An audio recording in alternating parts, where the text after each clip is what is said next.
Hey guys, it's Matt C. Uh, my voice is a little rough. Just got back from a Christmas party at work. You know how those things go. It's a pretty fun time. I wanted to give you a heads up on how this buddy's doing. Working out final payments on the books. The way my printer works is I pay 50% upfront. Or actually, no, it was after delivering the digital content and getting pre-press approved, and then it's 50% at the end. And so far, everything's going well, going very well.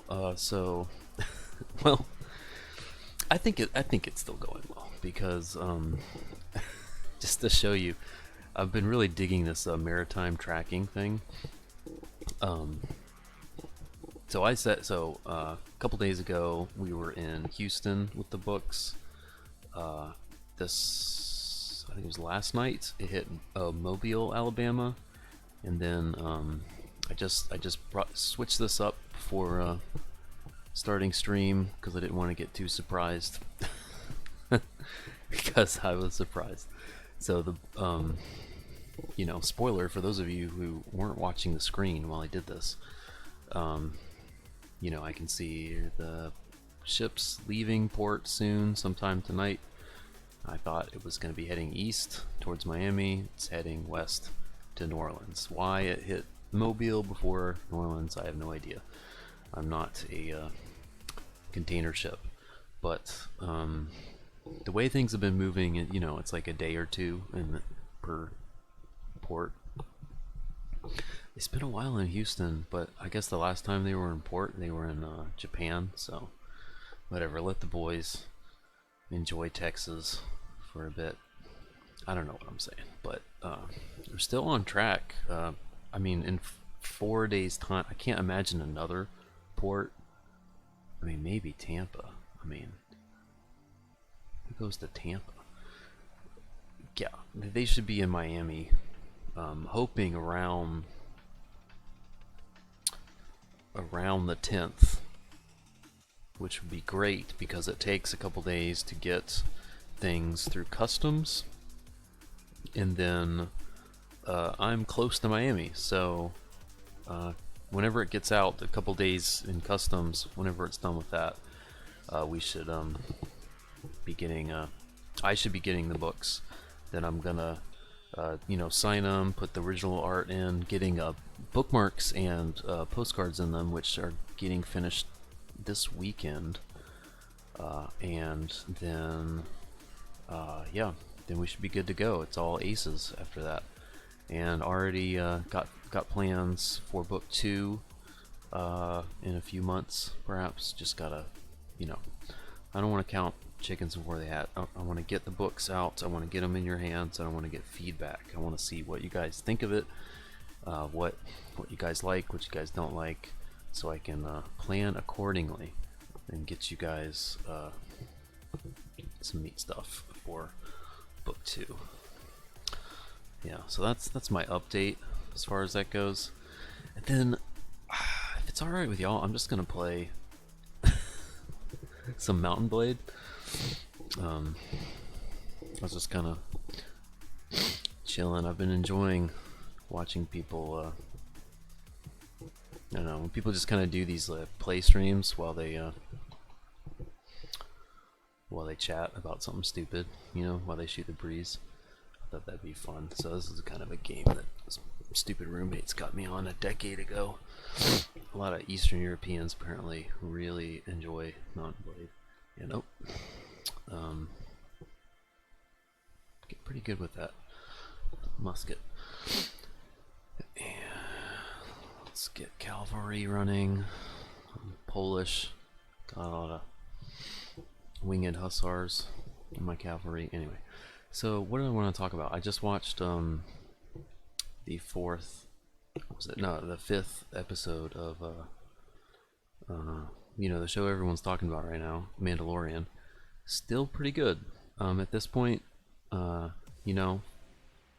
for 8, and I think that's a success when the show's a 5 for 8. I'm going to compare it to another show that I watched an episode of just before this, and it's always a lot of contrast. Mandalorian puts things in perspective. Are these guys the cavalry going or not? Yeah, but yeah, I still dig it. I think I don't know if my eyes are picking up on things more. Jeez, headshot. Or I'm I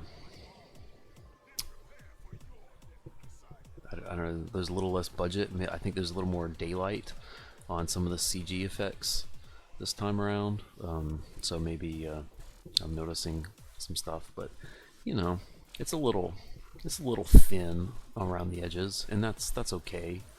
I'm actually the thing that's really I'm enjoying. So I'm in my 30s, which means Star Wars to me was enjoyed in the 90s, in the internet age, which means Star Wars fan films were a big deal. I think Star Wars kind of invented, the fan community invented fan films around Star Wars, as far as I'm concerned. That was too easy. Hopefully there's more, yeah. And yeah, and these kind of feel like fan films, honestly. If it wasn't for Disney kind of scaring off fan films a couple years ago, I'm sure we'd have stuff that, I mean, not the same quality, but similar quality, especially in like even in like the bad acting. I can deal with the bad. I don't know, guys. I've had like 20 years of bad acting by well-meaning people who want to be on set, who are excited about Star Wars. Not people of various professional talent, various degrees of professional talent, trying their hardest to make something work. And this has been another episode of people trying to make something work, and earnestness is key. Also reminds me of the prequels when it comes to earnestness versus quality. Mandalorian has felt earnest every single episode. Prequels have always felt earnest, more or less. So yeah, so I'm digging that. Good show still. I watched a couple minutes of episode 4 again. By episode 4 I mean the episode of Mandalorian, and what's her name? Still some terrible acting, but yeah, a decent show. But it's fairly. You're not going to learn deep truths from it. Let's be honest. It's there for broad, pretty straightforward appeal. It's not, and this is one of the tricks with Star Wars that kind of dooms it, frankly, is that it's come on, I can't lance anyone. I'm trying to joust here, guys. Is that it's a film series from the late 70s, early 80s that is referencing content from a generation previous that the adults watching it, recognize from their own childhood, right? So how do you make Star Wars good and feel like Star Wars, and still feel relevant to people, still feel interesting, if it's referencing stuff from the 50s? You can't. What do I have? Peasant women with me.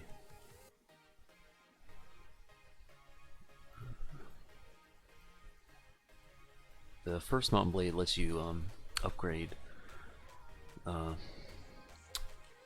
peasant women up to, I think they called them sword sisters. They're pretty good knights, but they didn't wear helmets, so they got killed pretty quickly. But they're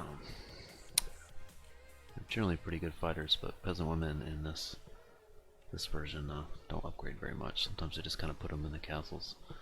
But yeah.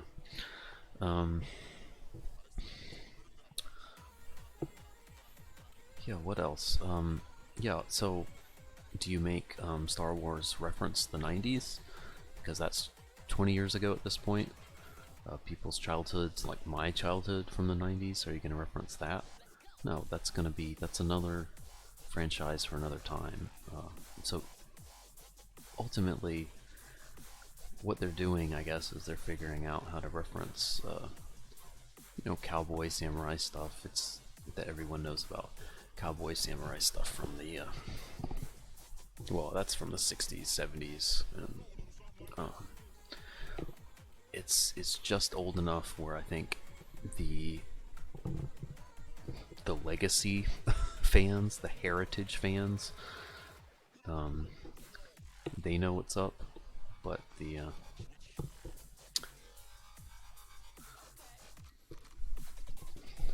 dang, I can't even fight.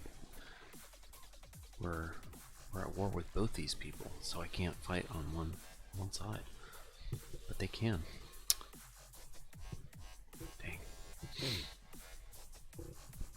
Yeah, so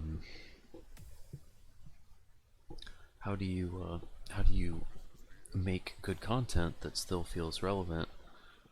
Oh, I could have jumped in there. Maybe I'll skip back. I guess the best thing you can do is reference content.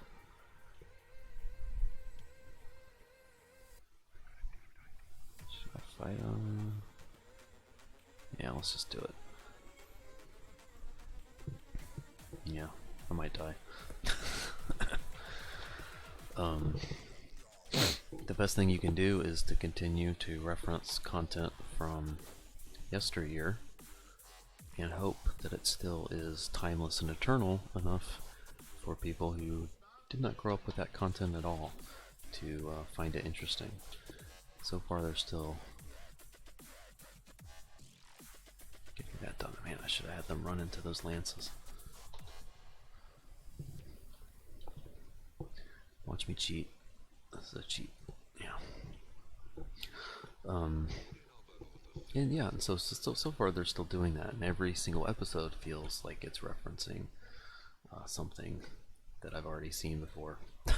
Honestly, there hasn't been an episode I haven't seen before in a movie already, but that's kind of okay because that's all Star Wars originally has ever been, is something that applies, takes something you've already seen and puts it in the sci-fi setting and puts blasters in people's hands. That's all it is. And I love Star Wars, but that's all it is. Yeah, so in light of that, it's just, I guess it's just important to find the right content to steal from every episode. We're still managing to do that. It's got a quaint earnestness to it, and I do dig that. The limitations of the CG, or the bad acting, or the small sets, or the, I don't know, especially after episode 3, I think they really kind of blew maybe half their budget getting the first 3 episodes taken care of, which is fine, which makes sense. I mean, Disney has a lot to win people back on. Oh my goodness, that's a lot of cavalry. Guys, I might die. I don't even have a shield. What am I doing? I'm a shield with a lance. But it's yeah, it's still good. Yeah, compare that to The Crown, which is a show I watch with my wife. It's I'd forget to watch it if I wasn't watching it with my wife, but it's it's incredible. Every single episode. We were talking afterwards, like maybe it's getting a little formulaic, and maybe they're telling and not showing just a bit. Remember, guys, it's always important to send out your Lancers and then bring them back in. Don't just have them attack perpetually, where they're going to get stuck, they're going to get cornered, and they're going to get killed. Their job is to run interference. That's what cavalry are for. And okay, so back to The Crown. So The Crown, fantastic show. Every episode I feel like I learned something. I watched, I don't remember the order, but it's the one last week we watched was there we go.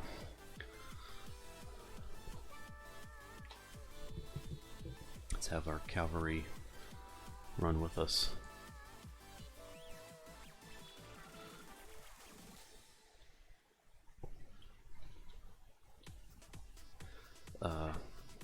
Last episode they covered a so every season is like a decade, right? This season it's kind of like middle-aged Queen Elizabeth. This is Queen Elizabeth II, you know, our current England's current queen, and yeah, still got that guy.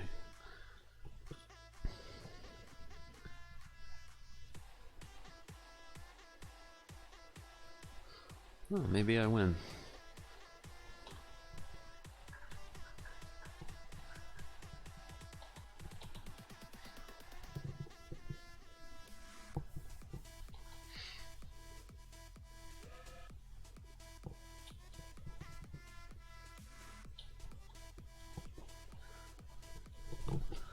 There we go. So these guys hitting the lances and then get hit from the side by my cavalry. That's how you win games, folks.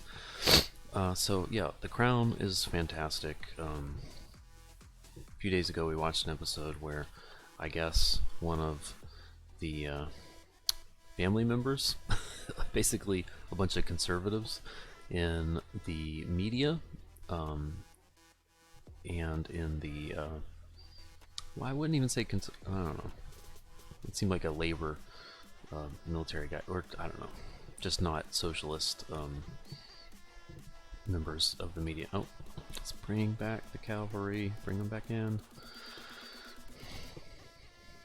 And yeah, some Tories considered whether or not to figure out a way to I guess set up a coup to oust the president because they didn't like him. And the Queen had to tell her family member, who was about to be a part of this, to do nothing, because that's what democracies are for, are to there's no room for, gosh, is everyone a top tier?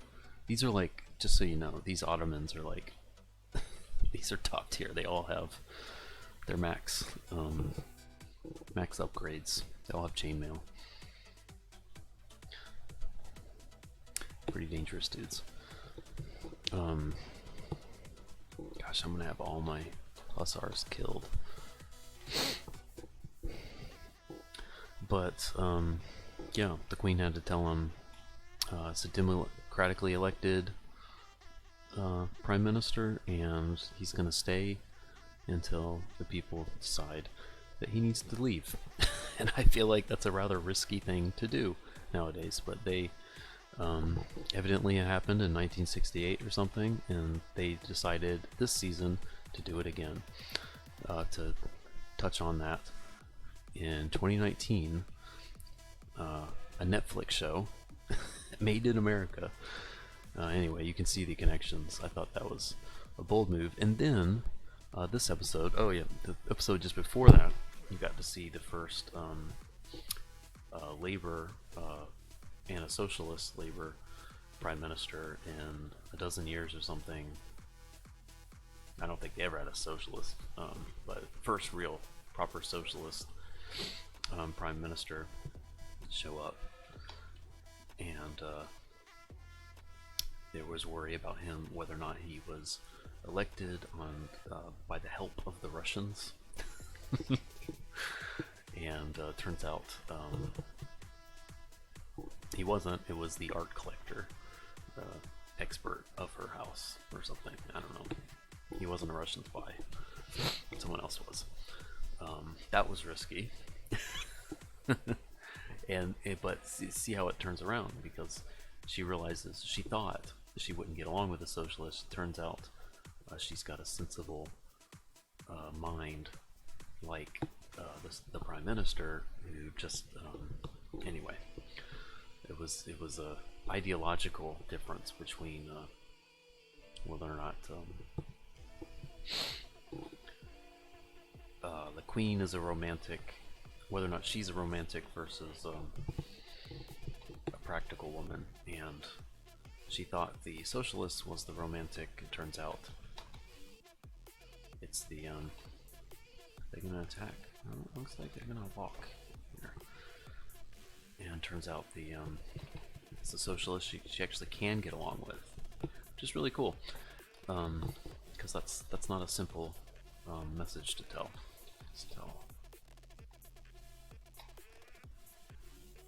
Musketeers need to hold their fire. It's too far. Yeah, okay, so we can chill here for a second and talk. So, yeah, so I really liked that. That was 2 episodes ago. And then this episode,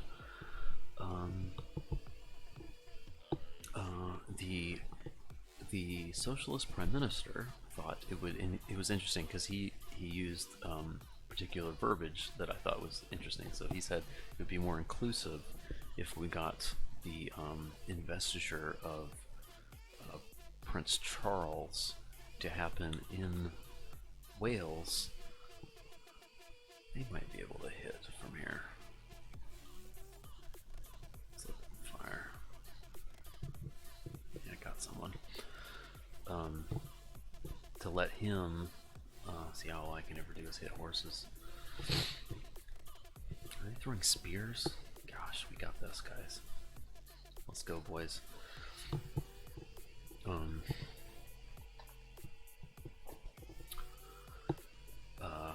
It would be great for him to give his, I guess, commencement speech as Prince of Wales. And Wales is a real country, guys. And they've had a British prince since forever, because the British won't allow them to have otherwise. And to settle, I guess, tension in the empire,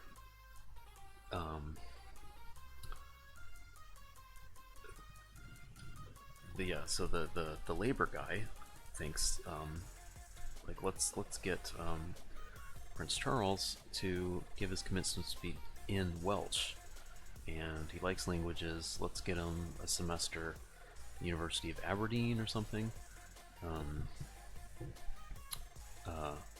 so that he can learn Welsh in Wales. And guess who they get to? Actually teach this kid how to speak Welsh. They get unapologetic. What does he call himself? A Republican nationalist. I mean, how more controversial would you like to get in terms of political language? I loved it. I loved every minute. So, and this is great. It's still complex. It doesn't just give me what I want. It gives me what I need. So, they give me. Again, it's the socialists who had the idea. Like, how do we allow the Welsh to learn? I don't know. Have like an inclusive moment where they feel like we care about their felt needs and thoughts. And the tutor for Prince Charles is the farthest thing from a socialist, and he absolutely agrees with the socialists, which I love, because politics doesn't necessarily follow principles. You can absolutely have the exact same principles and be on opposite sides politically.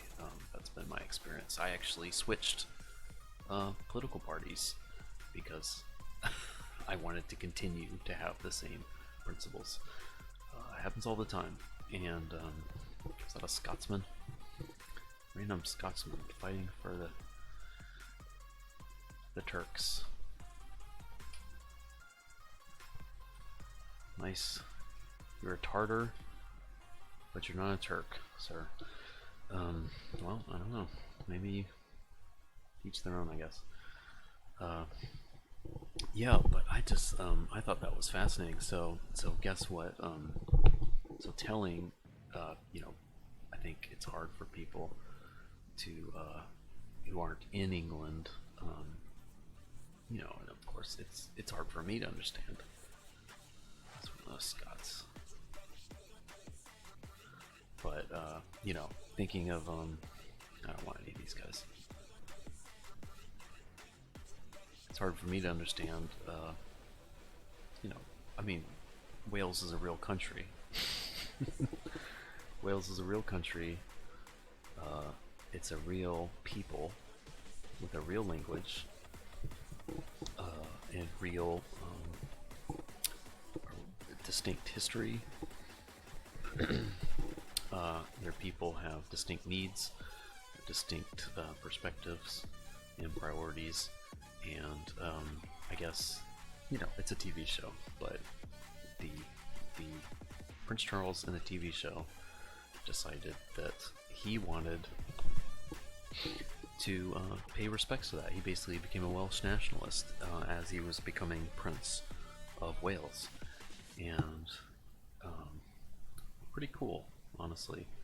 And it just went to show, at least how the show, again, I recognize this is just a TV show, but showing people of opposite political perspectives, noticing that so being inclusive is a socialist term, or I don't know, it doesn't have to be, but it's often used that way nowadays. But sorry, being having personal autonomy is what the nationalists talked about, and inclusivity and personal autonomy actually go fairly well hand in hand together. They don't cancel each other out, do they? I think if one group is fighting for inclusivity and is listening to people who want autonomy, and people who are fighting for autonomy are listening to people who want inclusivity, things can work out, I think, rather well. Maybe I'm just kind of inspired because I really like this TV show. I already went there. I already bought food. What am I doing? Maybe I'll just do one more battle and then we'll wrap this up. Yeah, I just dug it. He's too big. Yeah, my guys are too injured. But it's a good show because it's never simple. It's always talking.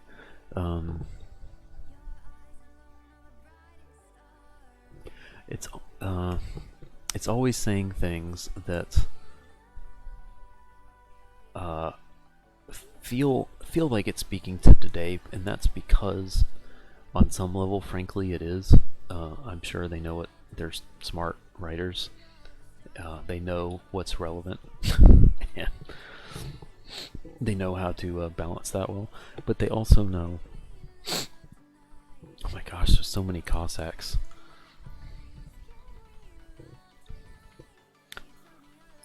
But they also know that a well-told story is going to feel relevant in any generation because it is relevant in any generation. Do you know what I mean? Even if it's retelling a story from 1968,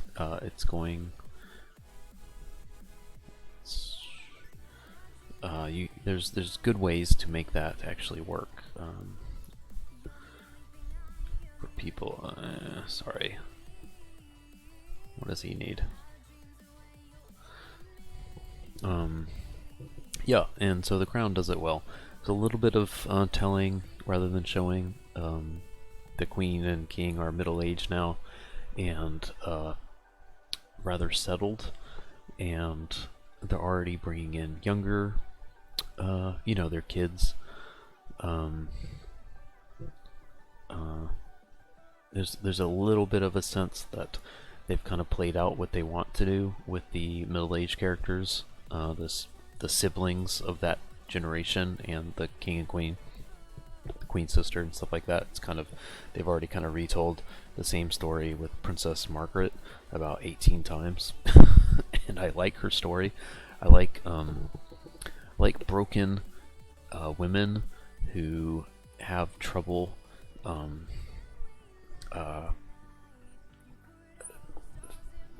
feeling fulfilled and I guess balancing their needs and their wants, especially in the midst of broken men. I like that sort of feel, especially when contrasted with siblings, families, like a very quiet, domestic, settled, expected sort of domestic structure that you see in the king and queen. Margaret has the very opposite of that, and in some ways, she wants to be the opposite of her sister in every respect, but she also wants to be her sister in every respect at the same time.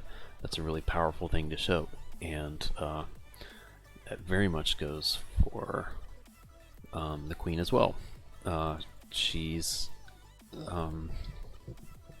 as queen, I guess she doesn't have envy for her sister so much, but then again she does, because her sister has more freedom, and she envies that her sister is full of life and personality and attractiveness, I guess, vivaciousness, everything that she feels and the people feel that she herself lacks, that Elizabeth lacks.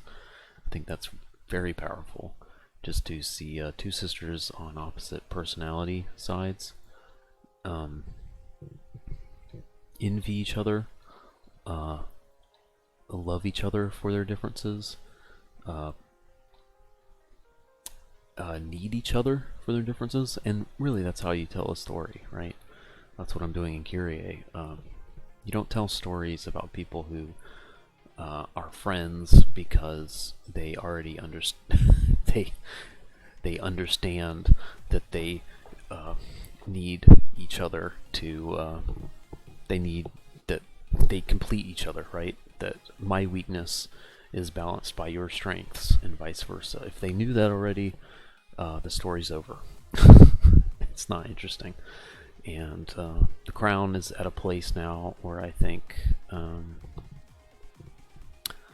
they know. I'm trying to figure out, do I want to attack a Swedish castle next? They're at a point where they know that they've kind of played out the stories that they're going to play out with the middle-aged characters, and they're bringing up, Prince Charles, like I said, stuff. And yeah, really looking forward to that. I can't wait for, I guess I'm gonna have to wait. I guess the 70s are gonna be a year or two from now. A year or two after that, we get the 80s finally. And really looking forward to how they play what's her name? Conservative Prime Minister. I was just talking about her the other day, which means I can't remember her name now.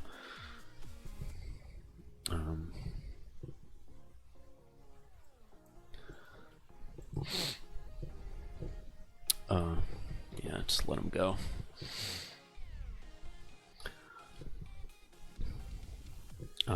Yeah, because the more I look into her, conservative MP, super Tory, but not conservative by any standard that Americans would call conservative. It's one of the issues. One of the things that I'm grateful for not living in England, the Conservative Party is just another brand of the huge government run industry, run healthcare, run import exports, run everyone's personal lives. Big nanny government state. Sorry to talk about politics so much, but it doesn't take much looking into that prime minister's, whose name I forget. The female lady, I don't remember what her name was. I know she didn't like socialism, but I don't know. But she did love her giant babysitter state. So to each their own, I guess. But I can learn. See, being oh, that's my guy. Being a convert, a political convert who's changed sides. I've changed religions over the course of my life. I've changed political parties. I've changed in a lot of ways. And instead of that making me like a zealot who doesn't know how to interact with people who are different, I should get a couple peasant women. I know that sounds kind of weird, but honestly, I just kind of feel bad when I see them, prisoner, running around. Because I'm not a zealot, I can learn from, and I know what it's like to be on both sides of an argument. I really appreciate it when stories know what political complexity looks like, what it means, and aren't afraid to surprise people by not trying to pander to a particular political class, political perspective. Give me something complex. They could certainly. I mean, how many shows have you seen that are tell a quote-unquote history story in a way that's supposed to make coastal elites, or I don't know, just name a type of person to make them feel smug and happy. Oh, looks like I forgot, I already upgraded everyone. Looks like they're just going free. I'm not hiring them. Yeah, so telling things from a different perspective is rather a good idea, don't you think?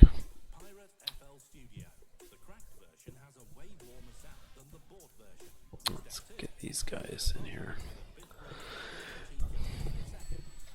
Yeah, so The Crown, excellent show.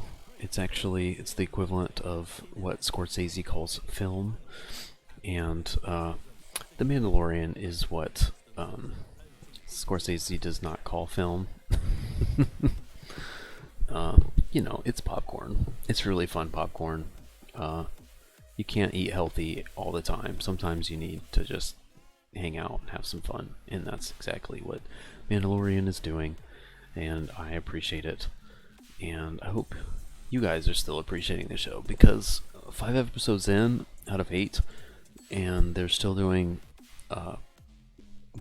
me to laugh out loud at some of the coolness and appreciating the references. I mean, who am I kidding? I guess if you're going to reference stuff, be self-referential, kind of nostalgic, looking backwards as a TV show.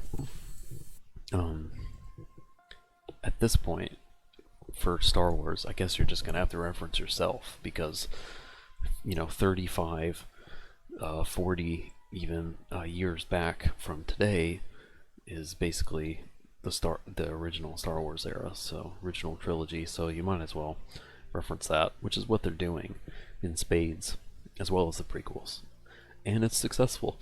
So yeah, liking both.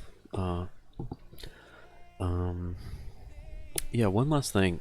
So this was just going on for Cyber Week or whatever, Black Week, but I'm keeping it up. Originally I just had just the signed book as a feature for most of the campaign, but I can do you a drawing I can do a doodle for $5. I can do a big ol' original art, selective color, highlights, shadows, Copic marker on archival paper, kind of gray paper, so you can put white on it. Looks really cool.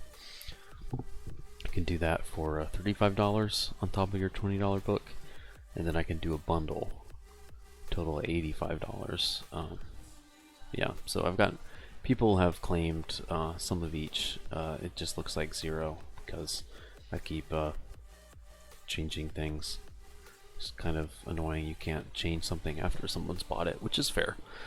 But so far, yeah, this is what we've raised. We were able to raise this as of July, which is fantastic, and we're at here now, which is really good, and that's 160 books. Don't know why it says 143. I know some people bought multiple books. Anyway, that's about enough for me to pack and ship. I think I can get all of that done in 2 days, honestly, including all these drawings. It's not going to be that bad. The timing for getting these books off that container and to where I live in Florida,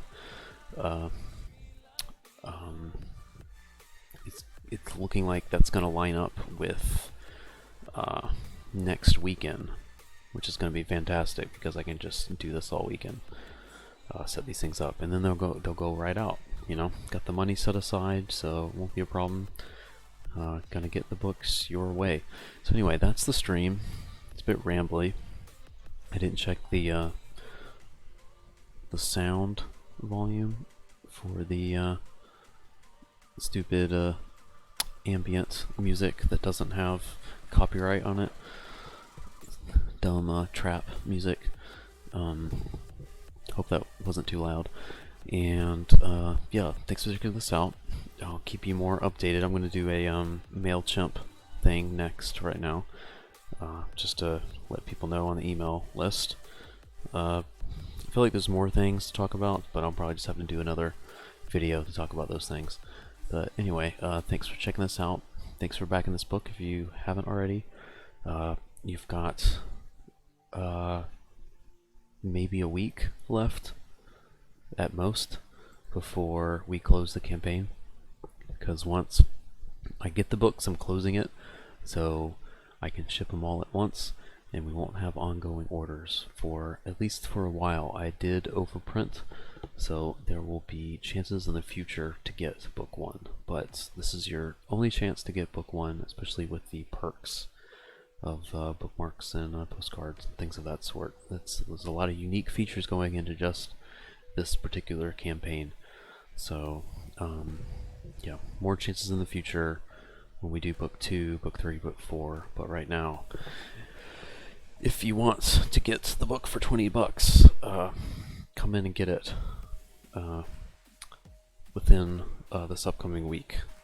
And yeah, so anyway, thanks for checking this video out, and I'll talk to you guys later. Have a good one. See ya.